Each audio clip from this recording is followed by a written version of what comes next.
1960 happy independence Nàìjíríà ayẹyẹ òmìnira èyí tó ṣojú wa àjọ̀dún la ó ṣe o àti gbòmìnira láti 1960 happy independence Nàìjíríà ayẹyẹ òmìnira èyí tó ṣojú wa.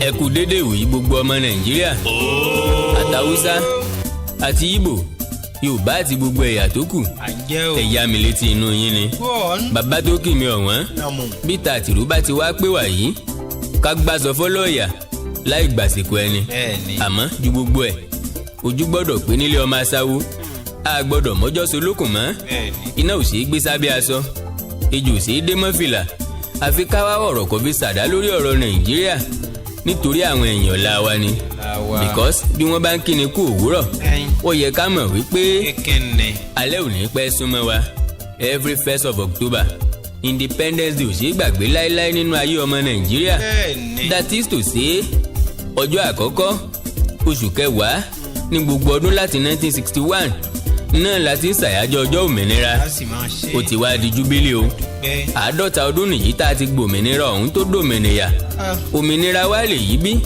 àbí omi ìnira là ń bù fúnra wa mu ìdí ni pé àwọn èèyàn kan lówó àwọn kan ò ní àwọn èèyàn kan ń jẹun wákàtí bẹ́ẹ̀ làwọn èèyàn kan ò rí nǹkan kan fi panu àwọn tí wọ́n kàwé wọn ò ríṣẹ́ èyí tí ń ṣiṣẹ́ ò rówó oṣù gbà oníṣẹ́ ọwọ́ ò rọ́wọ́ mú lọ ẹnu mọ́ òmìnira wa dà nínú ìlú tá a ti lépo nílé tá a sì ń jò fún aláṣọ lórí ìkọ́ a sì mú ẹ̀wà àkísà bọrùn à ń jà sán a sì lẹ́ran nílé omi ń bẹ nílé bí alagbalúgbú ariwo ń gbẹ kò sì tán lẹ́nu tọmọdé tàgbà wa òkun làwa ń sùn a sì níná ìgbádùn kan kò sí láti ìgbà tá a ti gbòmìnira tán náà láti ń rún ìyàlẹ́nu bíi búrẹ́dì Agége tó bá dọdún tó ń bọ̀ ó máa dẹ̀rọ̀ káwọn ìjọba yìí ó tiẹ̀ sì yẹ̀bá ná kórí ó gbé wa pàdé alágbàwé alágbàrò irú ẹni tí yóò fi tèèyàn ìlú sọ́kàn agbọ̀ràndùn tí ọmọ orísun ìṣòro wa gangan àmọ́ mo sọ́rí o orí tí ó jọbẹ̀ sísàn òyìn ní yé Tamisílá bá a ti ń kù nínú ayanran ìjọba ẹlẹ́tàn inú iná ìjọba oníjìbìtì náà láti gbé ń bára wa bílíọ̀nsì là ń gbọ́ lójoojúmọ́ oṣù wa bọ́ọ̀ka pépà iye báyìí làwọn èèyàn kan kó jẹ́ o wọ́n ti rí bílíọ̀nù $10 gbà padà lọ́wọ́ mọ̀lẹ́bí tàmẹ̀dùn ìròyìn là ń gbọ́ ìgbé ayé wa ò change olórí burúkú ọmọ akótilétà kan jò ní. 50 years of freedom but there's nothing to show for it. For how long would this cost my soul? My soul cries a lot when I look to the sky. I can't stop crying. I'm a fear alongside Jado Kimsa. My fellow Nigeria, good day in the Lord. My fellow Nigeria, good day in the Lord. My fellow Nigeria, good day in the Lord. My fellow Nigeria, good day in the Lord. My people need the Lord. Adéoyè Mario, my fellow Nigeria. Alábẹ̀fẹ̀ Adéoyè mo tó ti lóde orin. Alábẹ̀fẹ̀ mo dé o, mo dé tòdò tèrè. Ìyẹ̀rú ọ̀gbìn Mario. Ẹ máa bọ̀ jẹ́ kájọyọ̀ my fellow Nigeria.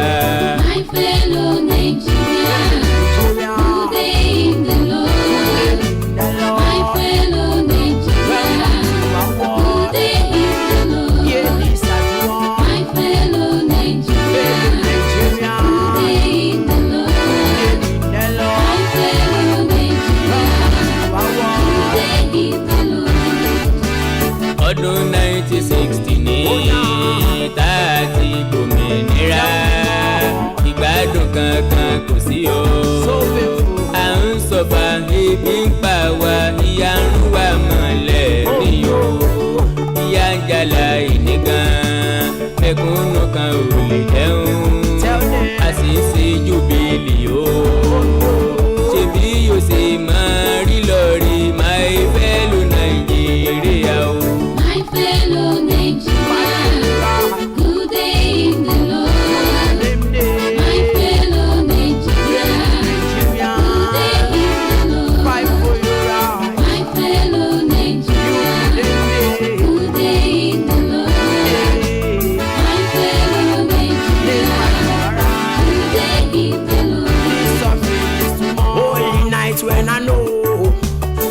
suffering every day when I take as day. 50 years afraid of alone. Oh yeah. All my people suffer in pain. Waking up very early morning, turning on my TV screen. So many things I can see. Billions from the west and the north and south. Tell me more about this I want. This suffering is too much for Jado King Sunday again. No. Somebody please tell me more. Tell me more. Tell me more. It's painful. How long do you want us to live in pain? Kárí ó ṣe ra o. Ẹwà wúrẹ̀ sí òde wíwọ́n. A tún jẹ tọ́kì o. Wọ́n tún là ó gbọ́dọ̀ jẹ mọ́. Kí ló kù tá ò máa jẹ? A tún jẹ pọ̀nmọ́. Aláwọ̀ òkè àsìmí. Olódùmarè o. Ṣebí yóò ṣe máa rí lọ rí èyí máa tó ojú sí wa. My fellow Nigeria, good day in the Lord. My fellow Nigeria, good day in the Lord. My fellow Nigeria, good day in the Lord. My fellow Nigeria, good day in the Lord. Ẹ wáyé o lè kàkí. Ṣé bíbí là ń gbé? Ẹ wo democracy o. Ó tún burú, ó tún korò jáyé ológun lọ. Ayédèrú ni sọ̀mí o. Tell them more. Orí bá ti fẹ́ bú lọ́rùn. Well, mo kí gbogbo ọmọ Nàìjíríà pé kú àyájọ́ ọjọ́ òmìnira. Mo kí gbogbo ọmọ Yorùbá pa kú àyájọ́ ọjọ́ òmìnira. Òmìnira ni ká wá pè yí ní àbómìnira.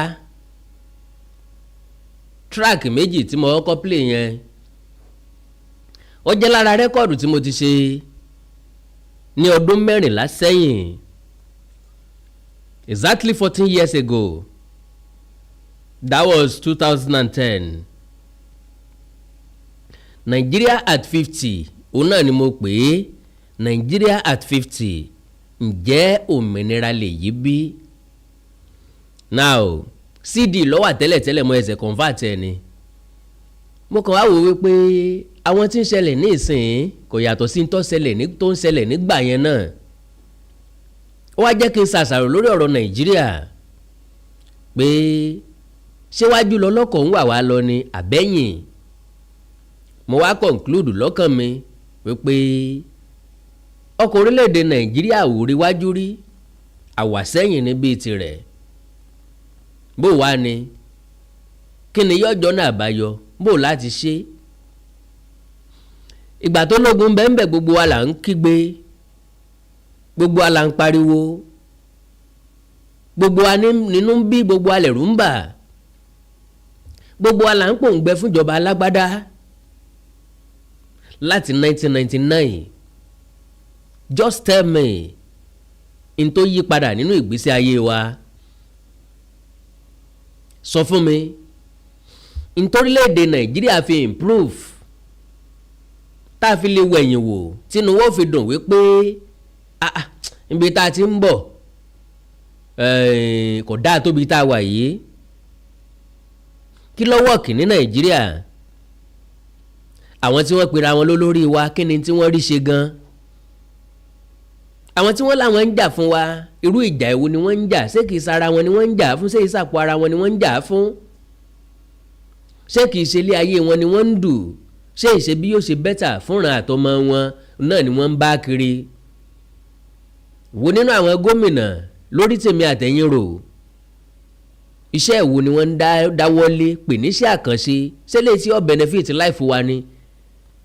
Àbẹ́yìí tí yóò máa àwọn èèyàn yìn wọ́n, àbẹ́yìí tí wọ́n ó rí owó kó jẹ́ ń bẹ̀, tí wọ́n ó rí owó rọ̀gùnrọ̀gùn kó àpò. Èèyàn mélòó ló wà ní Senate nítorí èmi àtẹ̀yìn? Èèyàn mélòó ló wà ní House of Rep nítorí tiwa aṣòfin ìpínlẹ̀ mélòó ló torí wa lọ́pọ̀ alága ìjọba ìbílẹ̀ mélòó ló ro tèmi àtẹ̀yìn lọ́kàn kánsílọ̀ mélòó lọ nítorí tiwa láti 1999 tá a ti padà sí democracy. You just tell me one thing tó change nípa ìgbésí ayé wa. Well, ẹ lè sọ wípé technology phone àbí àwọn nǹkan tó change nìyẹn, and that is a normal thing because gbogbo àgbáyé ti wà evolve. Nigeria should not lag behind. Ṣùgbọ́n nínú ìgbésí ayé wa kí ni tó change?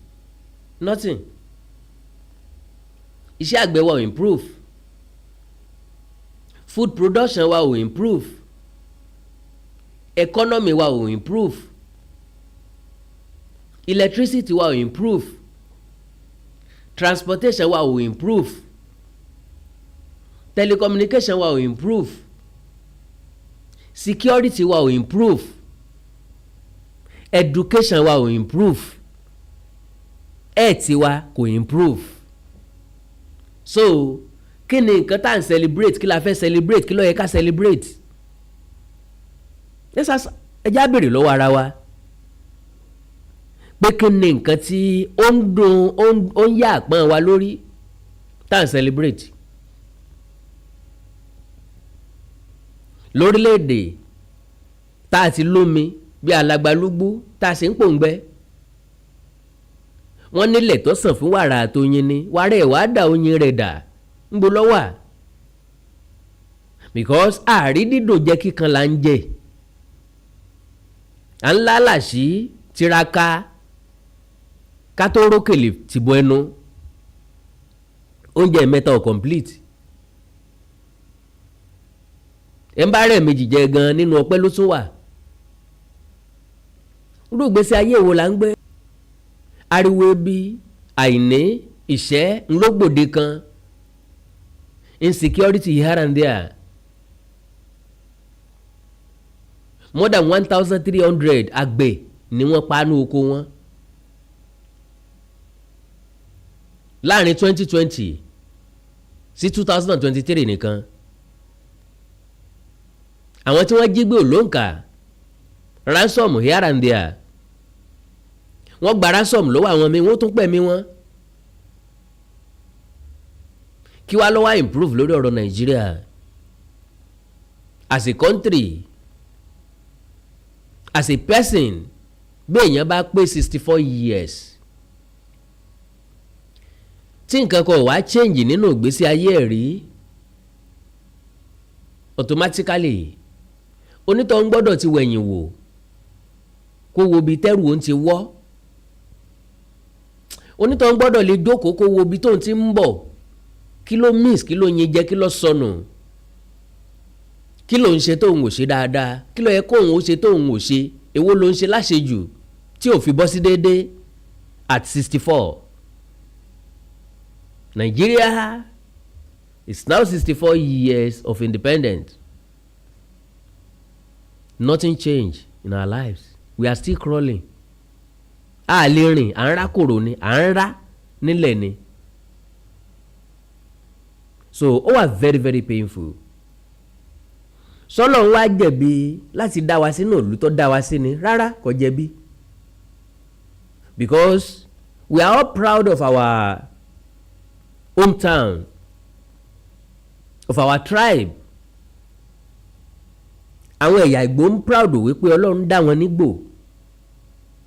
Niger Delta ń proud wípé Ọlọ́run ó dá wọn dáadáa pẹ̀lú oríṣiríṣi nǹkan àmúyẹ. Yorùbá ń proud rẹ̀, Haúsá ń proud rẹ̀, Fúlàní ń proud rẹ̀. Lélẹ̀ tó túmọ̀ sí wípé Ọlọ́run ò sì wá dá síbi tó dá wa sí. Àwọn jẹgúdújẹrá tó kó sí wa lágbádá nìkan tó ní ká máa yan ńlá tí ì rí yan tán o. Kò sígbà tá a ní lọ́kàn wípé ìjọba kan bẹ́ẹ̀ kò ṣe dáadáa. Táwa ń gbàdúrà wípé kó kó gbálé ká bọ́ sọ́wọ́ míì tuntun èmi tuntun tá a máa bọ́ sí tó máa ń wọ̀ sí jẹ́lẹ̀ tá a ti kúrò lọ ìmọ̀ wa jẹ́ ká máa míì sí wọn.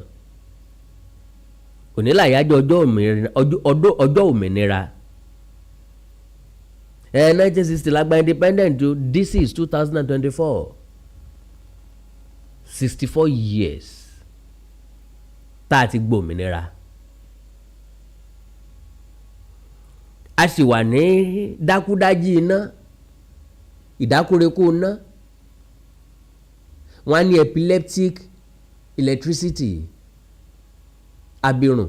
abirùn náà lẹ́ńtíríkì bó bá ń browse lọ́wọ́ tí nẹ́tíwọ̀kì bá sá lọ ńgbà míì tó bá ń kọ̀ lọ́wọ́ tí nẹ́tíwọ̀kì bá sá lọ ńgbà míì ó máa wá káàkiri ni a máa gbé fóònù báyìí a máa mi fóònù báyìí bí ẹni pé ọwọ́ tá ń jù ní ó gbé nẹ́tíwọ̀kì wá lórílẹ̀‐èdè nàìjíríà àwọn ibìkan wà wọn ò ní nẹ́tíwọ̀kì rárá ọ̀pọ̀ àwọn míì ń bẹ nínú òkun láti bí ọdún tàbí lé lọ́dún wọn ò dẹ̀ sújà wọn ọ̀pọ̀lọpọ̀ classroom ní primary school ní secondary school tó jẹ́ tìjọba ló ti bàjẹ́ health care kò sóògùn kankan ńbẹ̀ paracetamol lásán ló kéré jù o ò lè bá ńbẹ̀ o lè bá health care tó jẹ́ tìjọba. ibi tó yẹ pé téèyàn bá fara pa tó yẹ kí wọ́n bọ̀ wẹ igbó ìwọ lọ́ ẹ̀sẹ̀ lọ ra plaster wá lọ́ ẹ̀sẹ̀ lọ rò wú wá lọ́ ẹ̀sẹ̀ lọ ra spirit àbí iodine tí wọ́n fi bọ́ fọ ojú ẹ̀ kí ló wá wọ́ọ̀kì ní nàìjíríà nothing kò sí ní tó ṣiṣẹ́ so wà very very painful very very painful indeed wípé ọkọ̀ orílẹ̀-èdè yìí kò lọ wájú ẹ̀yìn ní lọ ó wà very very painful wípé àwọn èèyàn péréte ni wọ́n ń jádùn orílẹ̀-èdè yìí àwọn èèyàn péréte ni wọ́n mu oyin orílẹ̀-èdè yìí ni wọ́n ń la oyin orílẹ̀-èdè yìí no benefit láti ìgbà tí mo ti gbọ́njú kó didi nàìjíríà one of the country tó lépo káàkiri àgbáyé second in Africa orílẹ̀-èdè kejì tó lépo láfíríkà tó lépo jù láfíríkà ká mọ̀ ní rìfáínárì tó ṣiṣẹ́ kí individual wá kọ́ rìfáínárì within 4 years to the best of my knowledge àfẹni tó yẹ ọ̀bá yé ní onímọ̀ wípé àwọn èèyàn kan ló wà ní díẹ̀ tá a fi lè rí kọ́ because àwọn yẹn ló fi wá ṣe business mo béèrè wípé vessels tí wọ́n fi ń gbépo lọ síbi tí wọ́n ti ń refine ẹ̀ ṣé gọ́ọ̀mẹ̀ntì ló ní wọ́n ní individual ni tẹ́ bá wá ti ní refinery tí wọn ò lè fi vessel gbé lọ òkè òkun mọ́ ṣé iye tẹ́ ń san fún wọn náà lẹ́mọ̀ san fún wọn ṣé ẹ̀ tí ì bà business wọn jẹ́ that is number one every blessed day ni wọ́n kó jẹnẹrétọ̀ wọlé sí nàìjíríà àti kékeré o àti ní ńlá o ilé o lo kinní kan lélẹ́ o lè convert ẹ̀ sí gáàsì ẹ̀ lè convert ẹ̀ sí kinní ẹ̀dẹ̀ sọ pé náà máa dáa iná ò lè dáa òpònú tí ń ta jẹnẹrétọ̀ náà ó sì tún máa bú àwọn nẹ́pà pé wọn ò múná wá tán bá múná wá sọ́ọ́ ta jẹnẹrétọ̀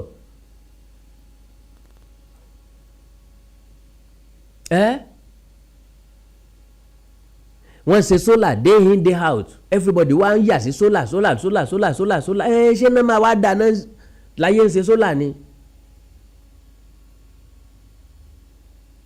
so lórí ètò ìlera kò tiẹ̀ sí kì í ṣe priority government mọ́ a ti wà láyé ìgbà kan o tó yẹ pé bí nǹkan bá ṣèyàn téèyàn bá ṣàìsàn a kì í rògùn o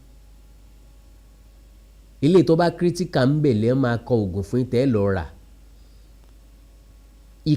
ike làwọn ìyá wa máa fọ̀ ike white náà máa fọ̀ dání lọ sí hospital wọ́n á fún wa lóògùn oníkóró wọ́n wàá rọ oògùn sínú àwọn ike yẹn wọ́n wàá rọ síbí méjì síbí kan síbí méjì síbí kan mẹ́ta láàárọ̀ mẹ́ta àbí láàárọ̀ lọ́sàn-án lálẹ́ tàbí láàárọ̀ àtálẹ́ tàbí ẹ̀kan lójúmọ́ wọ́n ti kọ́ sí lára. ńbo la wá bára wa ńbo la ti ń bọ̀ ǹjẹ́ àmọ́ àmọ́ ibi tá a ti ń bọ̀ a sì mọ ibi tá a dé àmọ́ ibi tá a ń lọ because ilẹ̀ tó ṣú lónìí la mọ iye tá a repo iye tí yóò dà láàárọ̀ la mọ̀ ilẹ̀ tó ṣú lónìí la mọ iye tí wọ́n ń tata iye tí yóò dà lọ́la o kò sẹ́ni tó lè sọ ilẹ̀ tó ṣú lónìí la mọ iye tá a ra ṣú la mọ iye tá a repo pupa la mọ iye tá a ra gàrí iye tí yóò dà lọ́la mọ̀ anything tó bá rà lónìí mọ́ ti surprise ẹ̀ fún yàn. ntọ́ bá rà lónìí mọ́ surprise ẹ̀ fún yàn. nta rà ní 1.2 million naira 1.3 million naira ní 2021 ó wá di tán tà ní 3.8 million naira ní ìsìn. nta rà ní 2.1 million naira ní 2021 ó wá di tí wọ́n tà ní 9.5 million naira lónìí. ká ní bẹ́ẹ̀ náà ló wá rọrùn láti rówó ọ̀nù ṣé bí ìbá dáa minimum wage 70,000 naira báàgì ráìsì wọn ló tiẹ̀ ti di 90,000 lánàá. abọ́ ẹ̀wà òun 3,007 3,008 5,000 5,005. so mo wá ní kí n béèrè wípé sómìnira náà ni àbómẹ́yà. Then ààrẹ Bọ́lá Ahmed Tinubu sọ̀rọ̀ lónìí that is very very compulsory every October 1st náà ni gbogbo ààrẹ tí bá ń bẹ lórí àlééfà máa sọ̀rọ̀ bọ́n ṣe ń ṣe káàkiri orílẹ̀-èdè àgbáyé nù kí làárẹ̀ sọ ìṣẹ́jú méjì péré mo fẹ́ kẹ́ ẹ fún mi lẹ́yìn ẹ̀ àwọn àkántà rẹ̀ sọ níwọ̀nba a máa wá reflect lé lórí ẹ ṣé o ẹ kú ayẹyẹ ọdún òmìnira o. ìwúrí ọdún tuntun níbi tá a ti máa ń tọrọ ohun tá a fẹ́ tẹ́lẹ̀ dọ̀ sì máa fàṣẹ sí ní wàrà ṣe sà tọdún yìí tó ti wọlé dé o. ọ̀wọ́n rí ọmọ aṣẹ́gilájẹ́ ẹ̀là àwòrí ọmọ làpúlà sọ̀rọ̀ ọ̀gbìngbìn kan gbogbo wọn gorí ìrókò wọn ń pariwo ajé tantan gbogbo ẹ̀dá yìí pátá tó fẹ́ bẹ́gbẹ́ pé làlùyọ lẹ́nu iṣẹ́ òun fẹ́ máa rí tajé ṣe kó o ṣòwò kó o bóde pàdé ìṣègùn ọ̀tá lójú ayé àti lójú ọ̀run ẹni tó ń wá ọmọ lọ́jọ́ tó ti pẹ́ ìjákulẹ̀ lórí ìwé ìrìnnà ní gbogbo ìgbà ò ti ń rí jẹrí mu tẹ́lẹ̀ ṣàdédé ní gbogbo nǹkan lọ́bìrìbì tètè máa bọ̀ níbi ìwúrí ọdún tuntun yìí èyí tó máa wáyé fún ọjọ́ mẹ́rìndínlógún gbáko ní December ọdún tá a wà yìí kó o wá tọrọ gbogbo ohun tó fẹ́ fún ayé rẹ ní ti dáadáa káwọn alálẹ̀ ó sì máa fàṣẹ sí lójú ẹsẹ̀ àwọn tó wá lọ́dún tó kọjá ohun tí wọ́n fẹ́ ti tó wọn lọ́wọ́ wọ́n ti ń gbé ìgbésí ayé ìrọ̀rùn báyìí ìwọ náà má ṣàfira ẹ̀ wá gbọ́ o ẹ̀yin tẹ́ bá wà lọ́nà tó jìn lórílẹ̀‐èdè Nàìjíríà àtẹ̀yin tẹ́ wà ní èyíkéyìí orílẹ̀‐èdè ní Áfíríkà tó fi mọ́ ẹ̀yin tẹ́ wà nílùú òyìnbó tẹ̀lé ráàyè wá síbi ètò yìí físíkàlì ẹ̀ má fòyà ṣẹ́rí bí ìwúrí ọdún tuntun yìí bá ti ń lọ lọ́wọ́ ní December a ó máa ṣe fídíò kọ́l pẹ̀lú yín tí kálukú dẹ̀ máa ṣe ìwúrí rẹ̀ lẹ́yọ kọ̀ọ̀kan ní èmi kan ìwọ kan tó lóyìnbó ń pè ní one-on-one táṣe ó dẹ̀ máa gùn lójú ẹsẹ̀ privacy yìí jẹ́ wá lógún gidi gan ni o àwọn tí yóò máa súre fáwọn èèyàn níbi ètò yìí mímọ́ ni gbogbo wọn wà àwọn alálẹ̀ ló ń gbẹnu wọn ṣàṣẹ elédùà ló fi ṣẹ́ràn wọn ó yá tó bá wà ní Nàìjíríà tàbí any country ní Áfíríkà bó sì jẹ́ lóyìnbó ló wà tètè pé àwọn hotline wa yìí kó book sílẹ̀ +23491509170 tàbí +2349150491169 tó fi mọ́ +2347031854347 ẹ̀yin tẹ́ ẹ bá wà ní ìpínlẹ̀ Ògùn àtàgbègbè ẹ̀ lè kàn sí iléeṣẹ́ wa láti lọ book a wà ní number 55 OEA compound along Old Ondo Benin Express Road adjacent Bena Farm Junction Ìjẹ̀bú Ìlẹsẹ̀ nípínlẹ̀ Ògùn tàbí kẹ́ ẹ kàn sí OEA Herbs and Scrub Spices lórí Facebook @OEA_Abba lórí Instagram wẹ́bsáìtì wa ní www.oea/abba.com email address wa ní appscrubs2019@gmail.com níbi ìwúrí ọdún tuntun tó máa wáyé ní December ọmọọba Ọlámilékan Olówu aláṣẹ OEA Herbs and Scrub Spices ló wí pé tèmi tiẹ̀ ò ní ṣòro ṣe o èéṣẹ́. mo kí gbogbo etí tó ń gbọ́ wa nílé mo sì kí gbogbo ojú tó ń wò wá nílé pé ojú tẹ fi ń wò wá ò ní fọ́ etí tẹ sì fi ń gbọ́ wa ò ní di orúkọ tèmi ni Godwin tí gbogbo ẹ̀yin èèyàn mọ̀ sí ìyá Ìjẹ̀bú gẹ́gẹ́ bí ẹ ṣe mọ̀ ní ìṣe wa wípé ìlera yín òun ló jẹ wá lógún a tún ti dé bí a ṣe ń dé o gbogbo ẹ̀yin tí ẹ ní ìṣòro tó jẹ́ pé ọkùnrin tó dàbí obìnrin nínú ilé ọkùnrin tí ò lè ṣojúṣe ẹ̀ pẹ̀lú ìyàwó ẹ̀ kàn sí iléeṣẹ́ Godwin ẹ̀yin tó jẹ́ pé pépà lẹ máa kà lálẹ́ ẹ má ka pépà mọ́ ẹ kàn sí wa a ní pákéjì oríṣiríṣi fún yín a ní 3-in-1 a ní 2-in-1 fẹ́yìn ọkùnrin tó lè jẹ́ kẹ́ tó máa jẹ́ kẹ́ ṣe bó ṣe yẹ kẹ́ ṣe bákan náà ni ìṣòro tí a ń pè ní arthritis yìí ó ń ṣọkùnrin ó ń ṣobìnrin orúnkún ríro ìbàdí ríro ọrùn ẹsẹ̀ ríro ẹlòmíì ó lè jẹ́ osteoarthritis lónìí ẹlòmíì rheumatoid arthritis ẹlòmíì ìdẹ̀rẹ̀ kò ní lè bẹ̀rẹ̀ mú nǹkan lẹ̀ ẹlòmíì ò lè bẹ̀rẹ̀ kírun ó ṣeé ṣe kó jẹ́ sciatica ni ó ṣeé ṣe kó jẹ́ lumbar spondylosis ni ẹlòmíì ìdẹ̀rẹ̀ arthritis ni tó bá ti di pé ìbàdí ń ro ẹ̀ ò lè bẹ̀rẹ̀ ẹlòmíì orúkún ríro ẹlòmíì ẹsẹ̀ á máa gbóná ẹlòmíì àpapọ̀ rẹ̀ á máa gbóná ẹlòmíì ẹsẹ̀ á máa gbọ̀n ẹlòmíì ara á máa tá orí á máa tá àpapọ̀ ara á máa tá ẹ kàn sí iléeṣẹ́ Godwin Ìyá Ìjẹ̀bú ẹlòmíì ò lè fojú ọwọ́ ẹ̀ báyìí gbogbo ọwọ́ á máa ró gbogbo ẹ̀yin tẹ́ tí ń lò náà ẹ máa jẹ́rìí sí ẹ kàn sí iléeṣẹ́ Godwin Ìyá Ìjẹ̀bú bákan náà ni àwọn èèyàn tó ń tọ̀ ìtọ̀ àtọ̀jù yìí ó ṣeé ṣe kó jẹ́ pé prostate enlargement ni fún ẹ̀yin ọkùnrin tẹ́ ti lé lọ́mọ 40 ọdún tẹ́ bá ní prostate enlargement ẹ lè máa tọ̀ léraléra ẹlòmíì ò ní rí tọ̀tọ̀ rárá ẹlòmíì ìdẹ̀rẹ̀ tó bá fẹ́ tọ̀ á máa ní ìrora ẹlòmíì ìdẹ̀rẹ̀ kó tó débi tó máa tọ̀ sí tọ̀ ìtì máa jábọ́ ṣùgbọ́n obìnrin ní a máa tọ̀ léraléra kó tó débi tó máa tọ̀ sí tọ̀ ìyá ti máa jábọ́ ó ṣe é ṣe kó jẹ́ weakness of bladder làwọn ní àbí kó jẹ́ infection àbí kó jẹ́ diabetes insipidus tí a mọ̀ sí àtọ̀gbẹ ìyẹn náà lè fà á ká máa tọ̀ púpọ̀ jù ẹ kàn sí iléeṣẹ́ Godwin Ìyá Ìjẹ̀bú èyíkéyìí tó lè fà á kẹ́ ẹ máa tọ̀ púpọ̀ jù ara iṣẹ́ wa ni lára iṣẹ́ tèmi jogún látọ̀dọ̀ bàbá mi ni àtọ̀jú yín gbogbo ẹ̀ ó sì padà sí àyè ẹ̀ bó ṣe tó àti bó ṣe yẹ bákan náà ni àwọn tó ní hepatitis ooru inú ẹ̀dọ̀ ni ṣùgbọ́n tí hepatitis bá ti pẹ́ lára ó lè ba ẹ̀dọ̀ jẹ́ ó lè fà á kéèyàn ní enlarged liver ó dẹ̀ lè fa oríṣiríṣi ìṣòro sí ẹ̀dọ̀ yẹn ẹlòmíì á máa ní àmì bí kínú máa dùn bí kójú máa pọ́n kítọ̀ ẹ̀ máa pọ́n ẹlòmíì dẹ̀ kò ní rámì rárá bóyá lọ ṣàyẹ̀wò wá kàn sọ fún pé ó wà positive ẹ kàn sí wa ẹlòmíì ìdẹ̀rẹ̀ ó lè jẹ́ liver cirrhosis lòun ní èyíkéyìí tí ẹ ó ìbàjẹ́ ẹ kàn sí iléeṣẹ́ Godwin Ìyá Ìjẹ̀bú bí mo ṣe sọ̀rọ̀ ẹ̀yin tẹ́ ní prostate ó jẹ́ prostate enlargement ni ó jẹ́ prostate cancer ni ẹ kàn sí wa pẹ̀lú ògo Ọlọ́run ẹ ní rí bákan náà mọ́ mo ti sọ fún yín gbogbo ìṣòro yòówù kẹ́ni ewé àti gbòpọ́nbélé tí àwọn bàbá wa ń lò láyé àtijọ́ tá a ti gbé kalẹ̀ lọ́nà ìgbàlódé tó sì ṣe bẹbẹ lágbára òun là ń lò fún ọmọdé àti àgbà ẹ kàn sí wa ẹ ní kábàámọ̀ pẹ̀ ṣe bẹ́ẹ̀ ẹ̀rọ ìbánisọ̀rọ̀ mi ni 08033034777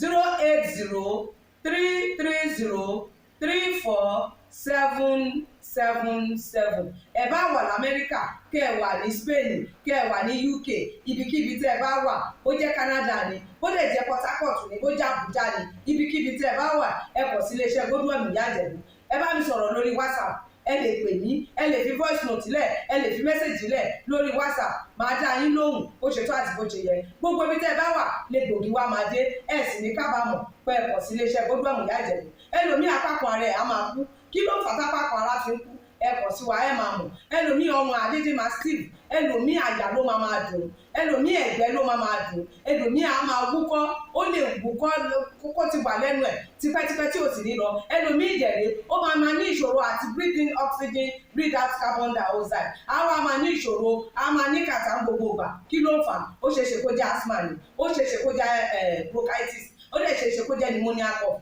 ìwọ ní tó bá ti kàn sí wa èyí tó bá jẹ́ nú ẹ̀ ló máa determine irú egbògi tá a lè kẹ́ra láti lè ṣe wa ẹ ṣe mọ̀ mo ti sọ fún yín o ẹ̀rọ ìbánisọ̀rọ̀ wa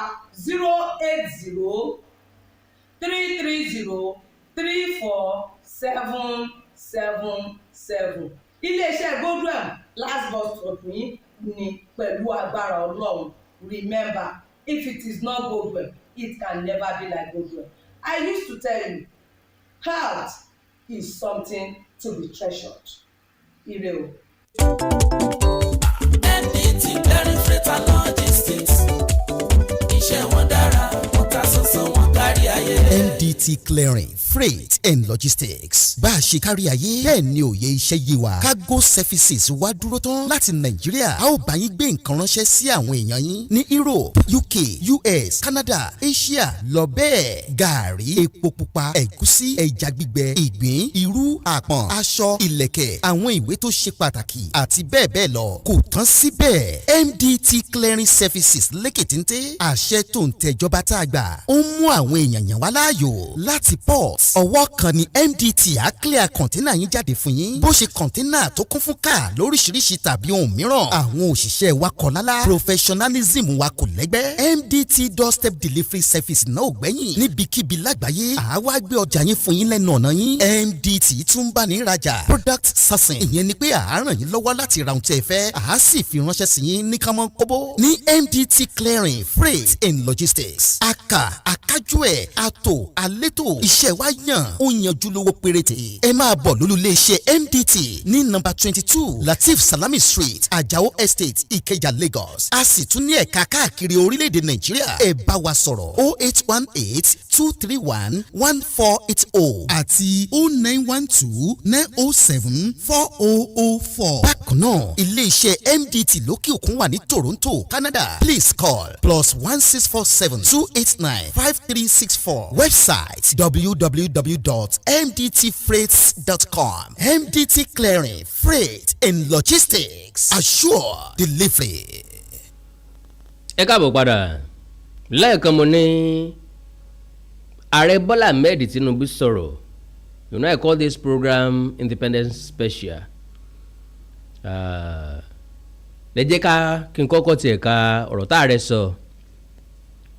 Fellow Nigerians, as I address you today, I'm deeply aware of the struggles many of you face in these challenging times. Our administration knows that many of you struggle with rising living costs and the search for meaningful employment. I want to assure you that your voices are heard.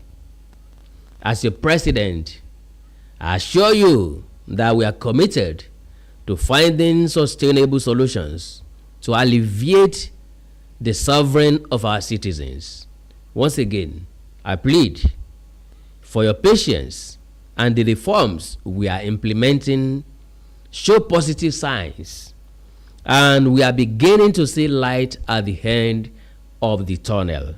Exactly 64 years ago, our founding fathers chose democracy as a form of government and launched the dream of a great country that would lead the rest of Africa out of poverty, ignorance, and underdevelopment, a beacon of hope to the rest of Africa and the world. Over 6 decades later, we can look back and Nigerians worldwide can see how well we have succeeded in realizing the lofty dreams of our founding fathers. The world is witnessing and benefiting from the can-do spirit of the Nigerian people, our massive intellectual capacity, and our enterprise and industry in all vocations from arts to science, technology to infrastructure. The dreams that our founding fathers envisaged are still a work in progress. For the 64 years, okay, every day we put our hands on the plow, determined to do a better job of it. Then why can't you do it?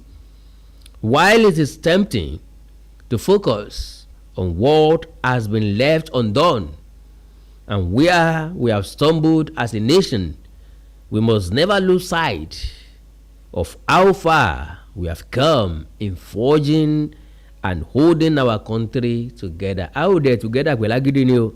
Since independence, our nation has survived many crises and upheaval that led to the dissolution and disintegration of many other nations worldwide. In your better, 6 years after independence, our country descended into a political crisis that led to a bitter and avoidable civil war. Since returning from the brink of that darkest moment, we have learned to embrace our diversity and manage our differences better as we continue to work towards engendering a more perfect union. Despite the many challenges that buffeted our country, we remain a strong, united, and viable sovereign nation.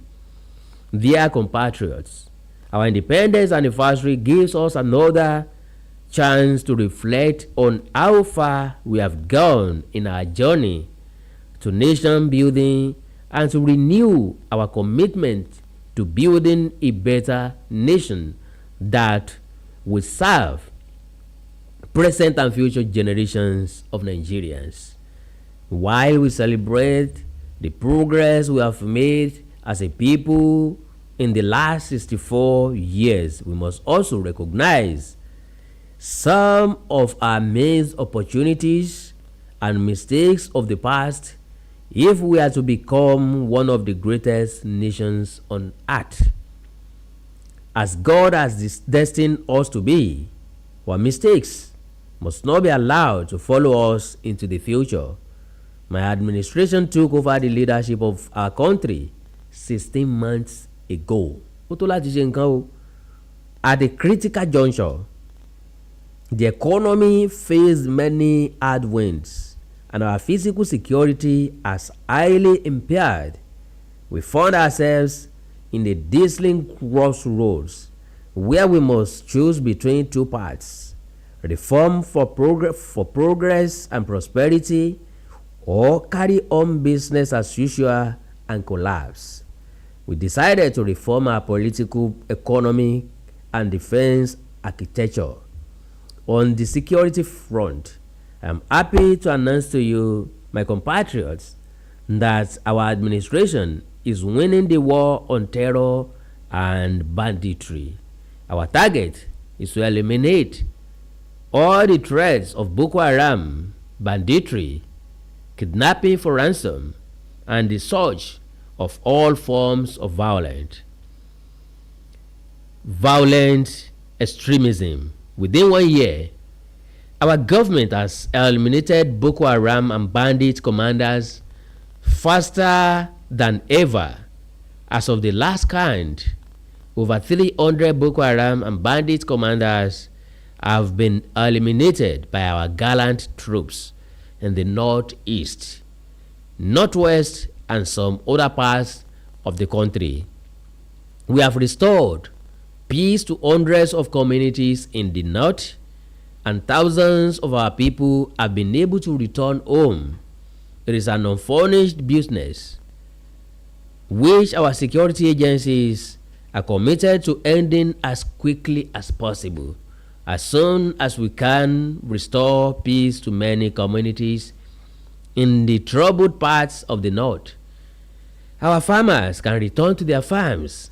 We expect to see a leap in food production and a downward spiral in food costs. I promise you, we shall not further on this. Our government has been responding to the recent natural disasters, particularly the flooding in parts of the country. After Vice President Kashim Shettima visited Maiduguri, I also visited to assure our people that this federal government will always stand with our people in their times of trouble.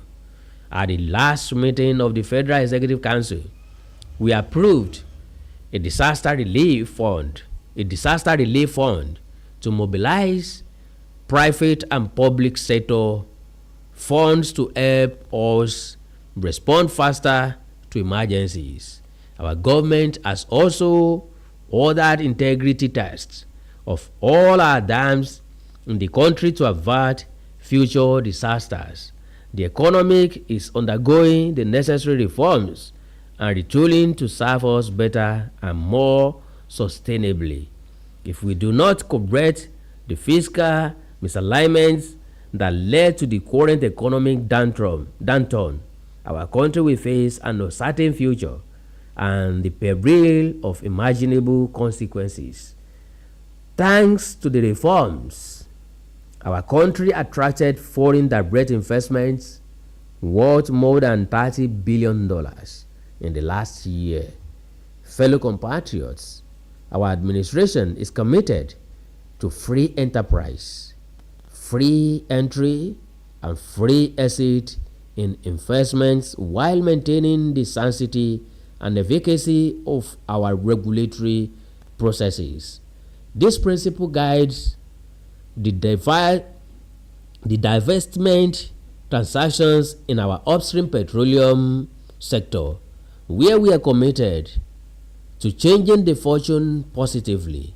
As such, the ExxonMobil Seplat divestment will receive ministerial approval in a matter of days, having been concluded by the regulator NUPRC in line with the Petroleum Industry Act (PIA).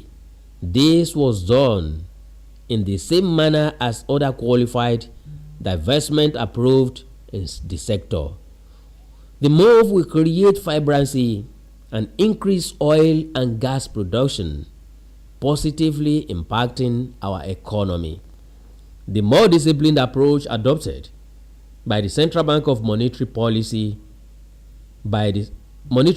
Management has ensured stability and predictability in our foreign exchange market. We inherited a reserve of over $33 billion in 16 months ago. Since then, we have paid back the inherited forex backlog of $7 billion. We have cleared the ways and means debt of over 30 trillion naira. We have reduced the debt service ratio from 97% to 67%.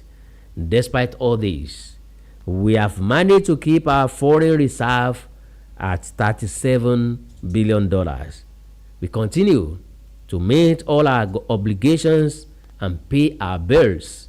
We are moving ahead with our fiscal policy reforms to stimulate our productive capacity and create more jobs and prosperity.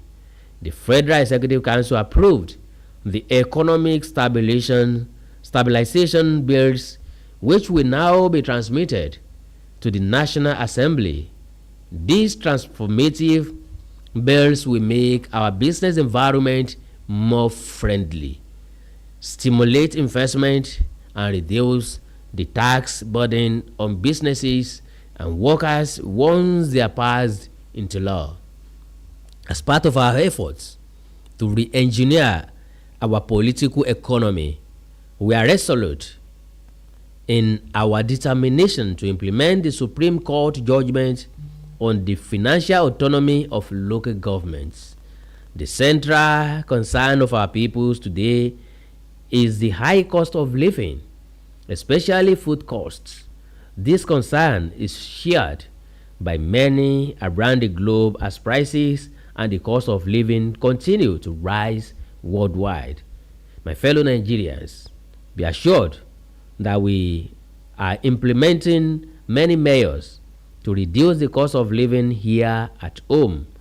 I commend the governors, particularly in Kebbi, Niger, Jigawa, Kwara, Nasarawa, and the Southwest governors that have embraced our agricultural production program. I urge other states to join the federal government in investing in mechanized farming. We are playing our part by supplying fertilizer and making many tractors and other farm equipment available. Last week, the Federal Executive Council approved establishing a local assembly plant for 2,000 John Deere tractors, combined harvesters, disc riders, bottom plugs, and our farm equipment. The plant has a completion time of 6 months. Our energy transition program is on course. We are expanding the adoption of the presidential initiative on compressed natural gas for mass transit with private sector players.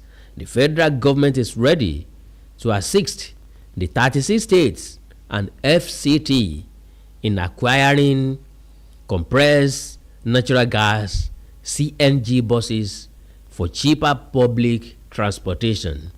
Fellow Nigerians, while we are working to stabilize the economy and secure the country, we also seek to foster national unity and build social harmony and cohesion. Our economy can only thrive when there is peace. As we work to overcome the challenges of the day, we remain mindful of the next generation as we seek to galvanize their creative energy towards a better future. We lead today with the future we wish to bequeath to our children in focus, recognizing that we cannot design a future that belongs to them without making them its architects. Considering this, I am pleased to announce the gathering of a National Youth Conference. This conference will be a platform to address the diverse challenges and opportunities confronting our young people, who constitute more than 60% of our population. It will provoke meaningful dialogue and empower our young people to participate actively in nation building by ensuring that their voices are heard in shaping the policies that impact their lives. We are creating a pathway for a brighter tomorrow. The 30 days of confab, 30 days confab will unite young people nationwide to collaboratively develop solutions to issues such as education, empowerment, employment, innovation, security, and social justice. The modalities of the confab and selection of delegates will be decided in close consultation with our young people through their representatives. Through this confab, it will be our job as leaders to ensure that the aspirations are at the heart of the conference's deliberations. The government will thoroughly consider and implement the recommendations and outcomes from this forum, as we remain resolute in our mission to build a more inclusive, prosperous, and united Nigeria. Our government is implementing several other youth-centric programs to give our young people an advantage in the rapidly changing world. We are implementing, amongst others, the 3 Million Technical Talents Program, 3MTT, of the Ministry of Communications, Innovation and Digital Economy, aimed at building Nigeria's technical talent backbone. We have also enthusiastically implemented the Nigeria Education Loan Fund, NEL Fund, which provides cheap loans to our students to pursue their tertiary educational dreams. In addition, later this month, we shall launch the Renewed Hope Labor Employment and Empowerment Program, LEEP. It is conceived as a comprehensive suite of interventions as job creation by the Federal Ministry of Labor and Federal Ministry and Employment that is aimed at facilitating the creation of 2.5 million jobs directly and indirectly on an annual incremental basis, while simultaneously ensuring the welfare and safety of workers across the country. As it is the tradition, the government will soon announce all the beneficiaries of our national honors for 2024.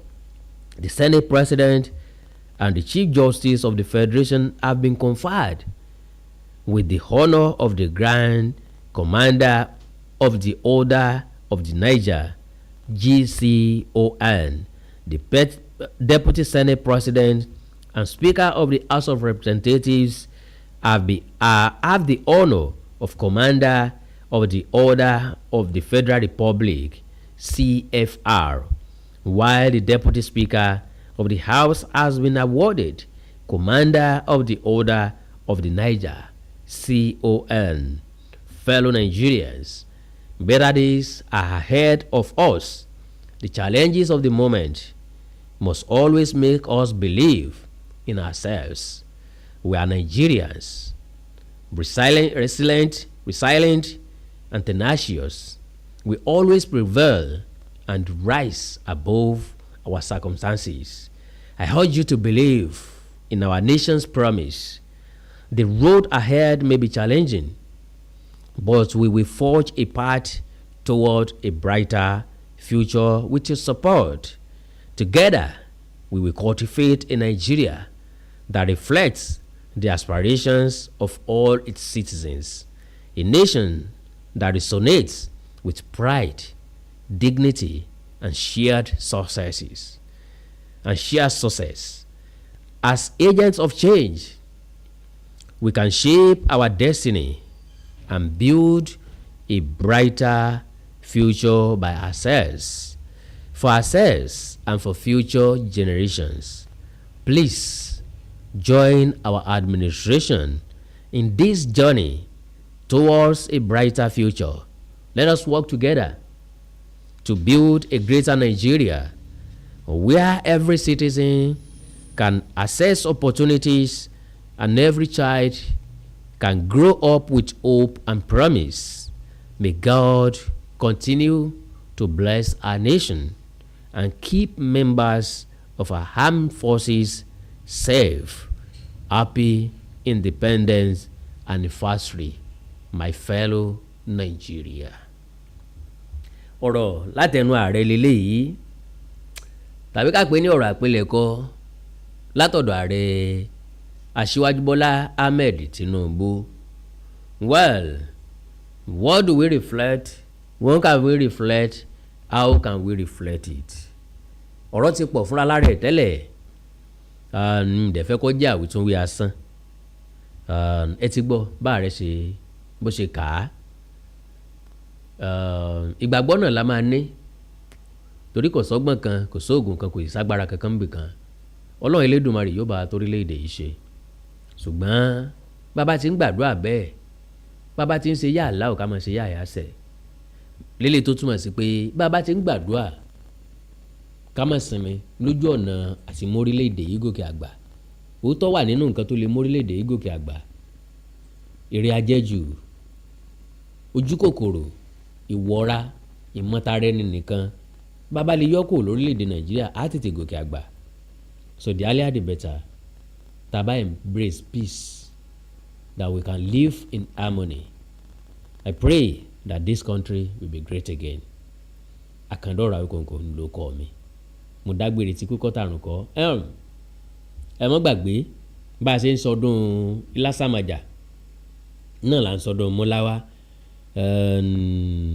Ọ̀rọ̀ lọ́rọ̀ náà kò gbọ́dọ̀ káyàn lára ju rẹ̀ lọ. Ọ̀rọ̀ àndẹ́ náà èèyàn gbọ́dọ̀ rú lérí kọfà tí kò gbọ́dọ̀ rú ọ̀rọ̀ lọ́rọ̀ lérí kọfà tí ẹ̀ lọ́wọ́.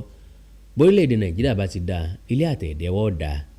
Ẹ má gbàgbé o, Project FM rédíò mi, mo nílò ìrànlọ́wọ́ àwọn èèyàn. Bẹ́ẹ̀ bá fẹ́ ká sọ̀rọ̀, bọ́lọ̀ ń bá ran sí mi, ẹ já sọ̀rọ̀ lórí WhatsApp. Kí n fún ìlàkà nọ́mbà tẹ́ máa bá mi fi sí. Ṣé ẹ gbàgbé? Tẹ́lẹ̀ mo nílò èèyàn 500 tí ó ràn mí lọ́wọ́ pẹ̀lú 100,000 naira tàbí tó bá jù bẹ́ẹ̀ lọ. Mi mind. Àjùmọ̀bí ọ̀kan tàánú ẹni orí rán sí ni ní ṣe ní lóore. Bọ́lọ̀ ń bá ran bẹ́ẹ̀ bá wà láàrin wọn. Ẹ já sọ̀rọ̀ lórí WhatsApp. Mo gbàgbé o, project radio station kì í ṣe project tí yóò ṣàǹfààní fèmí nìkan. Ààrẹ sọ̀rọ̀ nípa employment. Kò sẹ́ni tó máa nílé iṣẹ́ tí ò ní gbà yàn síbẹ̀. So àánú Olódùmarè ò ní fi ń sílẹ̀, iná ò ní tán wo yín. Ẹ já sọ̀rọ̀ lórí WhatsApp +234 904 851 9362 +234 904 851 9362. Bọ́bá ajá kan nọ́mbà mi gangan lẹ́fẹ́. GT Bank ni, GT Bank 0515 37 37 53 0515 37 37 080-243-1253 orúkọ tó wà ń bẹ̀ The Values Heritage Ventures DE Values Heritage Ventures. ẹ like ẹ follow page mi lórí Facebook Awikonko Live, ẹ subscribe sí YouTube channel mi Àkàndá Ọ̀rọ̀ Awikonko, Àkàndá Ọ̀rọ̀ Awikonko TV, Awikonko TV àti bẹ́ẹ̀ bẹ́ẹ̀ lọ. Àánú Olódùmarè ní fi wá sílẹ̀ á ṣe ọ̀pọ̀lọpọ̀ àyájọ́ ọjọ́ òmìnira lókè èèpẹ̀. Ìgbà tó léde yìí ó dùn, wọn ò ní pìtàn rẹ̀ fún wa nínú sàárè, àní wà lórí ìdùbúlẹ̀ àìsàn ńgbà tájọ jẹ ọ̀rọ̀ Nàìjíríà. Kò sí ntọ́lọ́run ò lè ṣe, ọba yí gbà padà bí Ọlọ́run ọba ò sí, ọba tó lè change ìgbésí ayé èèyàn within a twinkle of an eye. Kò sí nǹkan tọ́lọ́run ò lè ṣe. Ó sọ wọ́n dọ̀pọ̀ ní Samaria, so a nígbàgbọ́ wípé Ọlọ́run tó sọ wọ́n dọ̀pọ̀ ní Samaria yóò sọ wọ́n wá dọ̀pọ̀. Ìgbésẹ̀ díẹ̀díẹ̀ la nílò. Àánú Olódùmarè ní fi sílẹ̀. Ó dàárọ̀. Awikonko Development Fans Club, ilé aláyọ̀ ilé wa. Awikonko Development Fans Club, ilé aláyọ̀ ilé wa. Ẹgbẹ́ tó dúró fún ìdàgbàsókè àti tẹ̀síwájú èdè àṣà àtún àjogúnbá ilẹ̀ Yorùbá. Ẹgbẹ́ tó fẹ́ ìrẹ́pọ̀ gbogbo ọmọ Yorùbá tó tún gbé àṣà àti ṣe Yorùbá lárugẹ. Awikonko Development Fans Club, ilé aláyọ̀ ilé wa. Awikonko Development Fans Club Worldwide, ẹgbẹ́ tí kò rọ̀gbọ̀kú lé ìjọba, ẹgbẹ́ tó dúró fún ìdàgbàsókè àti ìtẹ̀síwájú èdè àṣà àtún àjogúnbá ilẹ̀ Yorùbá pẹ̀lú àtìlẹ́yìn gbajúgbajà pèdèpèdè ní Àkàndá Ọ̀rọ̀ Awikonko, ẹgbẹ́ tó ń fẹ́ ìrẹ́pọ̀ gbogbo ọmọ Yorùbá, ẹgbẹ́ tó ń gbé àṣà àti ṣe Yorùbá lárugẹ, ẹgbẹ́ tó dúró láti ṣàtìlẹ́yìn tó gbọngbọ́n fún Àkàndá Ọ̀rọ̀ Awikonko àti àwọn ètò rẹ̀ káàkiri àgbáyé. Àǹfààní wà láti darapọ̀ mọ́ wa. Ẹ bá wa sọ̀rọ̀ lórí WhatsApp nìkan, ẹ lè pè wá, ẹ lè send text message tàbí voice note pẹ̀lú àwọn nọ́mbà wọ̀nyí +234 8053270136 tàbí ààrẹ ẹgbẹ́ Adéolú Adékọ́lá lórí +17048912729. Awikonko Development Fans Club Worldwide, ilé aláyọ̀ nílé wa.